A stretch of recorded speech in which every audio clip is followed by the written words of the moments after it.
Ya, kita beralih ke informasi lainnya. Pemirsa, Badan Narkotika Nasional melakukan penggerebekan terhadap laboratorium narkoba rahasia. Pabrik narkoba yang dikendalikan warga negara asing ini memproduksi narkoba jenis baru yang bisa menghasilkan efek halusinasi kuat. Laboratorium Narkoba Rahasia atau Clandestine Lab yang digerebek oleh Badan Narkotika Nasional ini berada di sebuah villa di Jalan Desa Keliki, Kawan, Gianyar, Bali. Dari penggerebekan ini, petugas mengamankan 3 orang warga negara asing asal Filipina, yakni laki-laki berinisial DAS dan 2 perempuan berinisial PMS dan DOS. Laboratorium narkoba ini, pemirsa, memproduksi narkoba jenis DMT yang bisa menimbulkan efek halusinasi yang cukup kuat meskipun hanya dikonsumsi dengan dosis rendah. Sejumlah barang bukti yang berhasil diamankan antara lain DMT dalam bentuk padat seberat 19 gram dan cairan sebanyak 484 ml.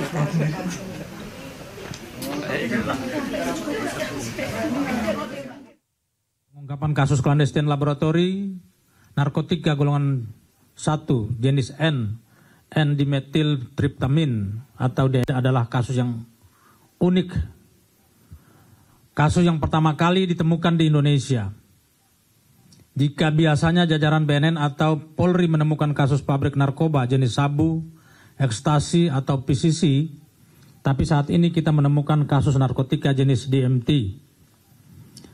Di mana kita ketahui bahwa DMT atau N-dimetiltriptamin adalah salah satu narkotika golongan 1 yang memiliki efek sebagai penenang, halusinogen, atau penghilang rasa sakit. Produk narkotika ini bahan utamanya adalah zat yang ada pada tanaman ayahuasca dan dapat juga diproduksi secara sintetik dengan proses yang cukup panjang. Produksi narkotika ilegal yang kita saksikan saat ini adalah contoh pembuatan DMT yang diperoleh dari bahan-bahan sintetik. Dengan keahlian yang dimiliki pelaku sebagai lulusan sarjana kimia dari salah satu universitas di Dubai. Pelaku yang berkewarganegara Filipina ini mampu mengelola bahan-bahan kimia sehingga menjadi DMT. Pelaku telah berhasil memproses bahan kimia L-triptopan menjadi triptamin, lalu menjadi clean-triptamin, dan berakhir menjadi DMT. Bahkan pelaku mengakui jika DMT yang diproduksinya lebih bagus kualitasnya jika dibandingkan dengan formula DMT yang ada pada buku panduan miliknya yang dia selama ini pelajari. Pemirsa, Barreskrim Polri hari ini melakukan gelar perkara kasus pembunuhan Vina dan Eki 2016 silam. Polri mulai menyelidiki dugaan pemberian keterangan palsu oleh saksi Aep dan Dede. Penyidik saat ini melaksanakan gelar perkara awal setelah menerima laporan dari keluarga Vina terkait dugaan kesaksian palsu tersebut. Gelar perkara ini merupakan tahap awal untuk menentukan permasalahan objek yang dilaporkan. Gelar perkara ini, pemirsa, merupakan dimulainya proses penyelidikan. Sementara terkait bukti-bukti yang diberikan, pihak Peradi mengaku telah menyerahkan seluruhnya ke Barreskrim. Orang kalau lagi kalut, datang yang ngasih jalan, setan datang, ikut. Mulai dengan melakukan penyelidikan ya atas laporan daripada pelapor. Pada kesempatan tadi kami juga sudah menyampaikan surat pernyataan dari saudara Dede ya yang terkait apa fakta sesungguhnya peristiwa yang dia alamin. Dan itu sudah kita bacakan langsung ya di hadapan para penyidik yang sedang menggelar perkara, dan kita sudah sampaikan surat pernyataan itu ya bahwa Dede menyampaikan pada pokoknya peristiwa yang disebutkan di dalam BAP itu adalah tidak benar. Tidak ada istilahnya gelar perkara ulang. Yang dilakukan Barreskrim saat ini, yaitu hari ini jam 11, diagendakan jam 11.00, adalah gelar perkara awal. Gelar perkara awal itu apa? Ini hal yang biasa dilakukan oleh Barreskrim dan hal biasa yang dilakukan manakala kita mendapat laporan polisi. Jadi laporan polisi diterima di SPKT, selanjutnya dari SPKT diturunkan kemana yang menangani laporan tersebut, yaitu kalau yang ditanyakan kaitan hari ini adalah laporan polisi kepada saudara Didik dan Aib. Ya, laporan polisi kepada saudara Didik dan Aib, di mana setelah laporan polisi diterima oleh direktorat, dalam hal ini Direktorat Tindak Pidana Umum, untuk mengetahui sejauh mana permasalahan ataupun objek yang dilaporkan, kita melaksanakan gelar awal, di mana ini adalah proses dimulai. Ya, sementara itu pemirsa, pihak LPSK masih akan mengkaji permohonan Dede Rusmanto tersebut sesuatu aturan yang ada. Kalau untuk perlindungan, kalau tadi kami sudah coba tanyakan ya berkaitan dengan tingkat ancaman, dan kami melihat belum ada sih yang terlalu signifikan ya dari tingkat ancaman semacam seperti itu. Jadi kami belum bisa memutuskan adanya perlindungan darurat atau tidak, karena kami tadi sudah menanyakan langsung kok berkaitan dengan hal tersebut. Kalau ada ancaman yang signifikan bisa nanti kami kan harus berbasis telaah dulu ya, untuk memberikan perlindungan darurat pun kami harus berbasis telaah dulu dan juga asesmennya gitu kan. Kami akan cek karena kaitannya itu nanti berkaitan dengan syarat-syarat perlindungan ya, sifat pentingnya keterangan gitu ya. Terus kemudian kalau misalnya ada hasil-hasil medis atau psikologis gitu, itu akan jadi pertimbangan kita juga gitu. Pemirsa, saksi kunci kasus Vina, Dede mengaku siap dengan segala resiko karena telah berbohong di berita acara pemeriksaan kasus Vina. Bahkan Dede mengaku siap dihukum menggantikan para terpidana kasus Vina. Mengaku sudah bersalah, memberikan keterangan palsu dulu atas arahan daripada Aib dan juga Rudiana. Ya, kita juga pernah melaporkan kamu juga. Ya, Pak. Iya kan? Tapi sekarang kamu datang mengaku bersalah. Kamu tahu risikonya ini buat kamu? Tahu, Pak, sangat tahu risikonya. Kamu tahu bahwa kamu bisa dipenjara gara-gara pengakuanmu sekarang ini? Tahu, Pak. Saya siap risikonya, Pak.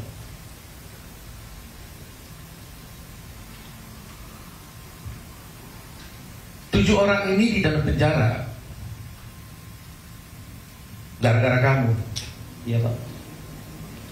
Kamu bersedia nggak masuk penjara supaya 7 orang ini keluar? Sangat bersedia, Pak. Yang penting intinya 7 terpidana itu saya mau keluar, Pak, bebas. Seperti kehidupan saya kemarin, Pak. Karena saya merasa bersalah. Meskipun kamu masuk penjara? Siap, Pak. Meskipun saya masuk penjara, menggantikan 7 terpidana itu saya siap, Pak. Jadi kau siap 7 orang keluar, kamu masuk penjara? Siap, Pak. Karena kau merasa bahwa mereka masuk penjara gara-gara kamu? Saya, Pak. Ya pemirsa, Dede, salah satu saksi kunci kasus pembunuhan Vina dan Eki, membeberkan skenario kesaksian palsu yang menurut pengakuannya telah diatur oleh ayah Eki, Ibtu Rudiana. Dede mengaku siap dengan segala resiko karena telah berbohong di berita acara pemeriksaan kasus Vina. Bahkan pemirsa, Dede mengaku siap dihukum menggantikan para terpidana kasus Vina. Nah, setelah dalam Polres saya tanya, mau ngapain di sini? Katanya buat keterangan saksi anaknya Pak Rudiana yang meninggal. Nah, setelah itu saya tanya, emang mau ngapain, kan kita tidak tahu peristiwa itu. Nah, udah katanya nanti saya arahin, saya ikutin apa kata saya, katanya. Dia bilang gitu. Nah, terus Pak Rudiana datanglah. Saya tanya ke Pak Rudiana juga, Pak Rudiana mau ngapain? Buat keterangan apa? Saksi anak saya yang meninggal, katanya.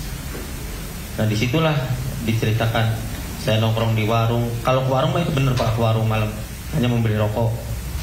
Cuman ada segerombolan anak nongkrong, pelemparan batu, bambu, pengejaran, segerombolan motor ada di situ. Sebenarnya nggak ada, Pak. Sudah diceritakan sebelum masuk BAP itu sudah diceritakan. Jadi sebelum kamu bertemu dengan Rudiana, Kamu kan diajak oleh Rudiana telepon katanya kan? Bukan saya yang ditelepon, Pak. Saya ditelepon dengan AF, Pak. Ditelepon oleh AF. Kamu diajak ke kantor polisi. Iya. Waktu kamu diajak ke kantor polisi, kamu tahu tujuannya untuk apa? Belum tahu, Pak. Saya nanyanya pas sudah masuk ke Polres, Pak, di dalam. Apa katanya waktu kamu diajak ke kantor polisi? Ya, saya tanya pas di dalam, mau ngapain di sini? Buat jadi saksi anaknya Pak Rudiana. Enggak, sebelum. Oh, saya nggak pernah nanya, Pak. Cuma nggak nanya, Pak. Oh, dia aja. Oh, tolong antar saya ke kantor polisi gitu. Iya. Oke, setelah kantor polisi, ya, apa yang terjadi? Ya saya tanya, mau ngapain di sini? Buat keterangan saksi kan? Saksi siapa? Pak Rudiana, yang anaknya meninggal. Oh, itu kata ayah. Iya. Ya. Nah, kemudian kamu bertemu dengan Rudiana di mana? Di situ juga? Di situ juga. Saya tahu Rudiana pun saat di situ. Oh, kamu kenal Rudiana saat di situ? Saat di situ. Waktu dia pakai baju apa dia? Baju preman atau baju? Baju preman sih, Pak. Baju biasa. Tulis apa? Dikenalkan sama ayah siapa ini gitu? Iya, dikenalkan sama ayah. Ini Pak Rudiana katanya. Nah, dikasih tahu. Ini Pak Rudiana. Ini Pak Rudiana. Apalagi? Bapaknya Eki. Diberitahu nggak dia polisi? Diberitahu, Pak. Dia polisi. Ini polisi. Gitu. Polisi. Jabatannya diberitahu pada waktu itu? Diberitahu intel narkoba katanya, Pak. Oh, intel narkoba katanya. Diberitahu gitu ya? Diberitahu. Nah, lantas apa kata ayah kepada kamu? Ya, saya bilang ke Pak Rudiana juga pada situ. Pak, buat jadiin saksi apa? Anak saya yang meninggal katanya. Nah, sedangkan saya tidak tahu kejadian itu. Dan saya pun tidak kenal nama-nama dan muka dan peristiwa itu emang tidak tahu sama sekali, Pak. Nah, terus apa kata Rudiana? Kata F dan Rudiana, ya bilang, Pak, ya udah ntar saya kasih tahu katanya. Ya setelah dikasih tahu, pada saat nongkrong di situ, pada saat ke warung ada orang segerombolan nongkrong, terus melihat pelemparan batu kepada anaknya Pak Rudiana. Nah, terus dilempar batu itu tidak kena, terus pengejaran membawa bambu. Nah, terus setelah itu ya tidak tahu kejadian itu lagi, Pak. Setelah pengejaran tidak tahu. Sudah sampai situ doang, Pak. Tadi kan kamu ceritakan bahwa kamu diarahkan oleh AF dan Rudiana. Saya mau lihat perannya masing-masing. AF ngomong apa, Pak Rudiana ngomong apa? AF ngasih tahu, bilang aja ya ada segerombolan orang di situ, Pak. Baik. Terus Pak Rudiana? Pak Rudiana ngasih tahu masalah motor sama nama, Pak. Sama nama? Iya, motor dan nama saya tahu dari Pak Rudiana. Dikasih tahu sama Pak Rudiana. Oh, nama-nama pelaku. Nama-nama pelaku. Iya. Apa katanya waktu itu? Kan saya bilang saya nggak kenal, Pak, nama-nama pelaku. Muka pun nggak kenal. Terus kata Pak Rudiana, ya udah ntar saya kasih tahu nama-namanya pelakunya. Oh, dikasih tahu. Dikasih tahu. Masih ingat? Pemirsa, Lembaga Perlindungan Saksi dan Korban menduga ada kejanggalan dalam proses penyidikan kasus pembunuhan Vina dan Eki. Di antaranya dugaan intimidasi dan penganiayaan saat proses pemeriksaan terhadap para pelaku.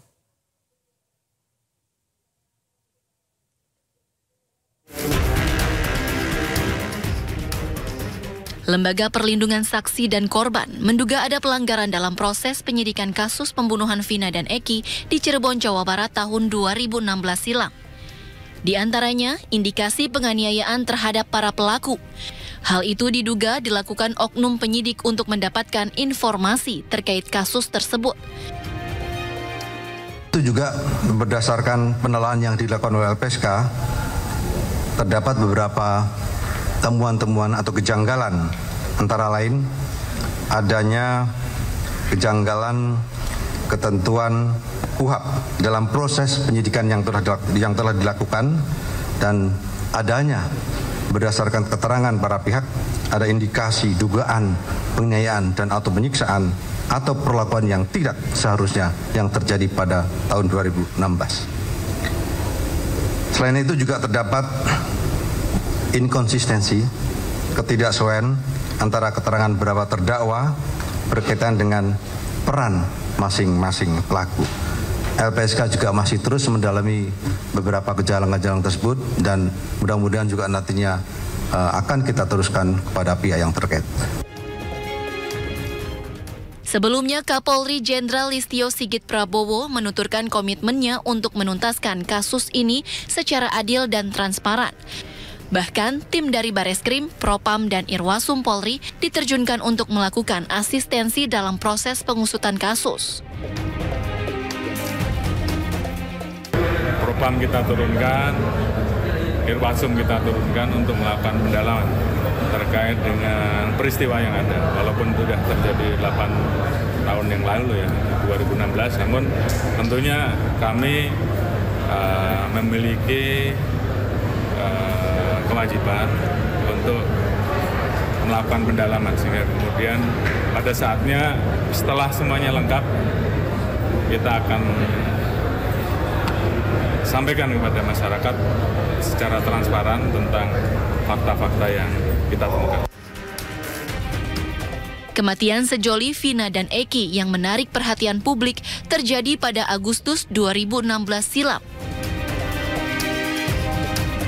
Jasad keduanya ditemukan di bawah jembatan Talun, Cirebon, Jawa Barat. Ayah Eki, Ibtu Rudiana, lalu melaporkan kasus ini sebagai dugaan penganiayaan dan pemerkosaan yang mengakibatkan kematian.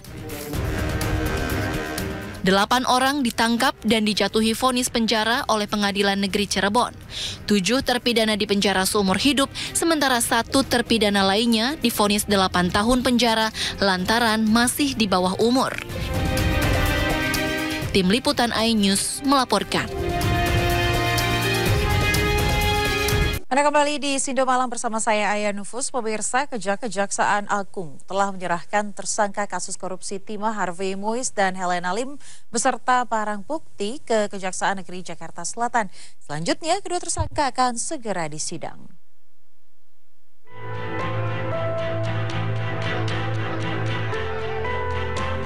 Kejaksaan Agung menyerahkan tersangka kasus korupsi timah Harvey Muiz dan Helena Lim beserta barang bukti ke Kejaksaan Negeri Jakarta Selatan Senin siang.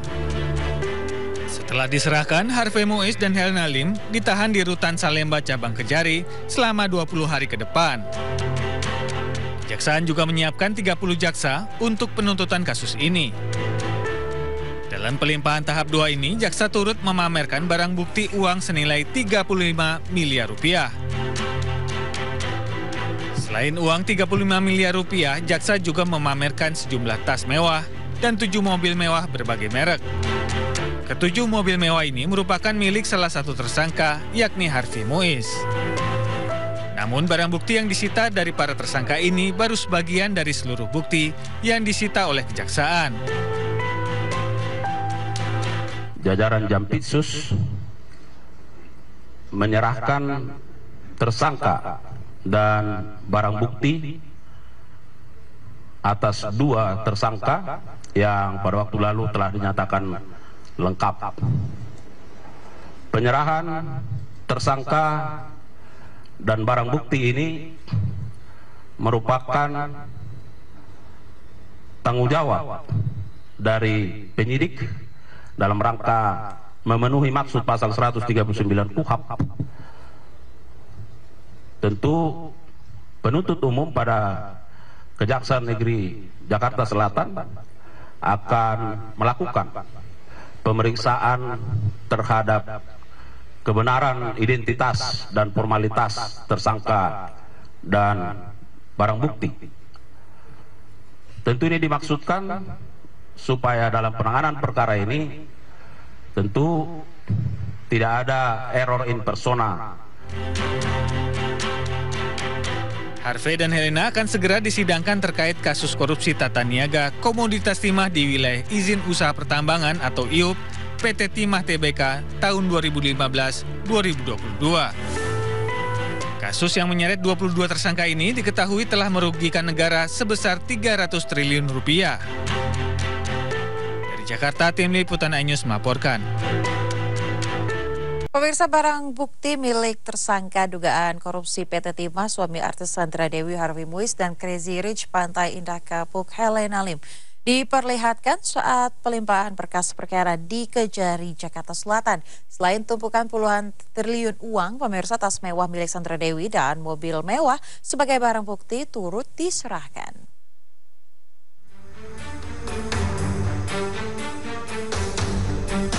$88 tas mewah milik Sandra Dewi turut disita dan menjadi barang bukti kasus dugaan korupsi PT Timah dengan tersangka suaminya Harvey Muiz. Beberapa di antaranya diperlihatkan penyidik Kejaksaan Agung saat penyerahan berkas perkara di Kejari, Jakarta Selatan. Di antaranya Hermes Constance 18 Ostrich yang dijual di sebuah situs penjualan tas mewah senilai $19.995 Australia atau lebih dari 200 juta rupiah. Namun kuasa hukum Sandra Dewi membantah tas ini berkaitan dengan kasus dugaan korupsi yang menjerat suaminya dan menegaskan tas merupakan hasil endorse. Selain 88 tas mewah Sandra Dewi, juga disita 8 unit mobil mewah milik Harvey Muiz, 11 tanah dan bangunan, 141 perhiasan, logam mulia serta uang tunai. Penuntut umum pada Kejaksaan Negeri Jakarta Selatan akan melakukan pemeriksaan terhadap kebenaran identitas dan formalitas. Dalam kasus ini, hasil penghitungan BPKP kerugian negara mencapai 300 triliun rupiah. Dari Jakarta, tim liputan iNews melaporkan. Sederet selebritas pemirsa diprediksi akan meramaikan pemilihan kepala daerah 2024. Beberapa di antaranya bahkan telah resmi didukung partai politik.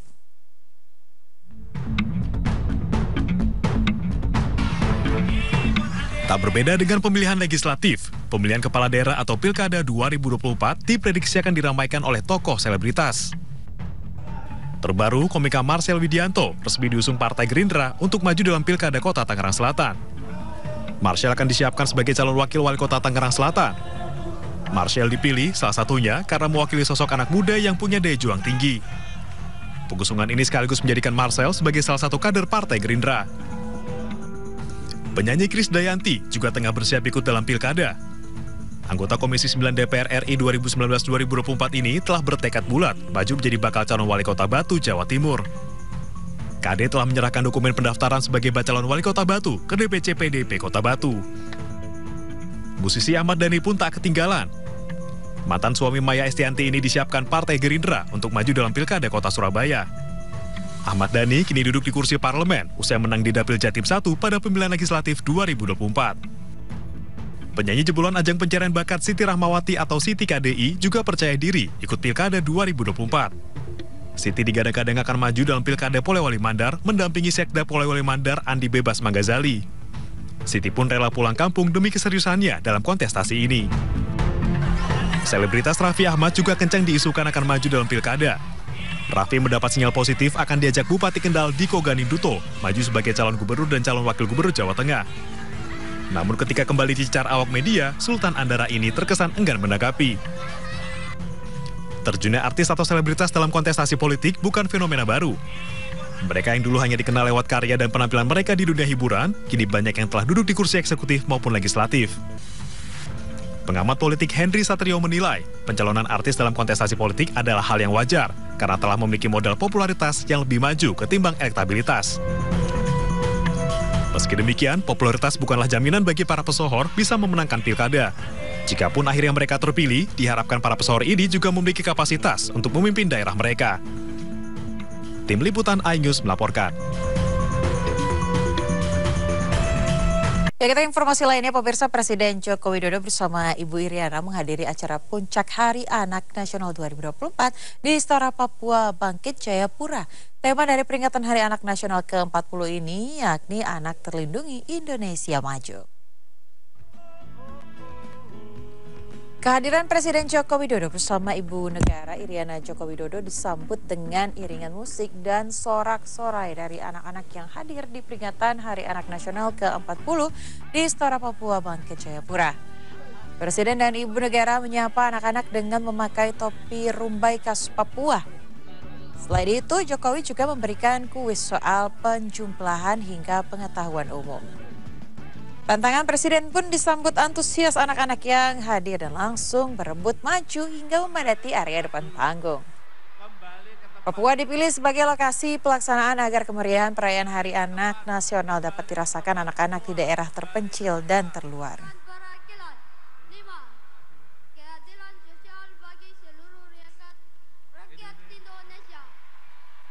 Ya, kita melihat ke depan anak-anak ini harus betul-betul disiapkan, tidak hanya pintar, tidak hanya pandai, tetapi juga berwawasan dan berkarakter. Saya kira anak-anak ke depan harus disiapkan kepintarannya, kepandaiannya, wawasannya, dan karakternya. Pak, soal antusiasme anak-anak Papua tadi bagaimana Pak tanggapannya Bapak? Ya ini mungkin pertama kali puncak Hari Anak Nasional diadakan di Papua dan dilaksanakan secara besar-besaran.